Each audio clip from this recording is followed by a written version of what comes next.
आज़ाद हिंद फौज के द्वारा, जो अंग्रेजों के द्वारा आज़ाद हिंद फौज लड़ रहे थे, वहाँ काफ़ी शिकस्त हुआ नेताजी को। उन्होंने अंततः देख लिया कि हम युद्ध नहीं कर पाएंगे, बलराम पलट गया, न खाने के लिए मिल रहा है, न और कुछ सेना हमारे मारे जा रहे हैं। तो उन्होंने कह दिया चलो खिसको सब, अभी युद्ध को स्थगित करो, फिर बाद में इस पर सोचेंगे। और वहाँ से सारा अंग्रेज जो है इनके पीछे लग गया। वो वहाँ से भागे सुभाष चंद्र बोस, और भागने के क्रम में जो है जहाज पर जा रहे थे, और जहाज में इनका एक, जब सेना नायक है तो कमांडर इन चीफ सेना का जो था इनके पीछे मुजीबुर रहमान, उन्होंने जो है साथ, उनके साथ में था। वो सोचा यहाँ से लेकर के भागे, जहाज से निकल रहे थे। कहा जाता है कथित तौर पर, सत्यता कितनी है यह तो प्रत्यक्ष रूप में नहीं कह सकते हैं, वो ताई होकू में विमान दुर्घटनाग्रस्त हुआ और कहा गया कि नेताजी सुभाष चंद्र बोस का निधन हो गया उसी ताई होकू विमान दुर्घटना में। तो कहने के लिए तो वहाँ हो गया कि ताई होकू विमान दुर्घटना के द्वारा उसी दिन जो है सुभाष चंद्र बोस मर गया, मारा चला गया।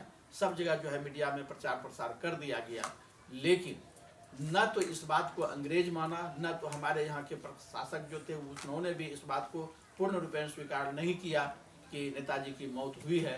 बाद में विभिन्न प्रकार की अफवाहें फैलती रही कि नेताजी जिंदा है, नेताजी जिंदा है, और गुमनानी बाबा के रूप में और कुछ के रूप में बहुत दिनों तक रहे। रहने के बावजूद भी जो है अंत में हुआ उस गुमनानी बाबा की भी मौत हुई।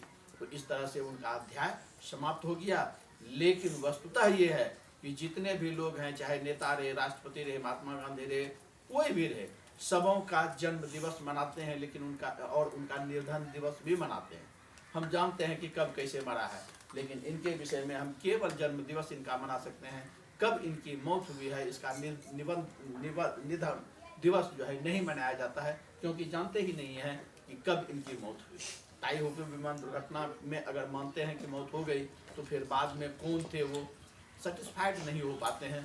तो इस तरह से जो है इनका केवल हम लोग जन्म दिवस मनाते हैं। महान आत्मा थी, काश अगर ये जिंदा होते तो देश की अर्थव्यवस्था या और कुछ भी जो है कुछ अलग ढंग की होती। तो आज के दिन में ऐसे नेता गुमनाम रह गए, इनको लोग याद नहीं करते हैं, लेकिन युवा जो हैं वो इनको याद करते हैं, और जो है इनको हम लोग सत सत नमन करते हैं। इनके जन्म दिवस पर देते हैं इनको, इनका जो है सत सत नमन करते हैं कि इन्होंने अपने अगर चाहते तो नौकरी करते हुए अच्छा रैंक पर रहते, बाल बच्चेदार रहते, अपने जीवन में जो है वंश पीढ़ी रहते, लेकिन ये सारी चीज़ को, इनकी एक बेटी हुई, बाद में पत्नी थी, कहा जाता है कि उनकी पत्नी भी कभी सिंदूर नहीं धोई, सिंदूर सब दिन पहनते रह गई। इसका मतलब उसको मालूम था कि जीवित हैं, यदा कदा मिलते थे लेकिन गुमनाम होकर रहते थे। तो इस तरह से इनका जीवन जो है यह कर्तव्य कर्मभूमि कर्म करके निकल गए। हम लोगों को एक सीख दे करके गए कि देश के लिए, समाज के लिए हम समर्पित रहें। यही इनका मतलब जो है विचार था, और उस विचार पर चलना चाहिए। चलो इतना ही।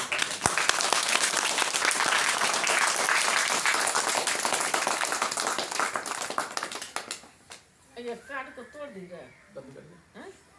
तो कार्ड को मोड़ के काय तोड़ दी।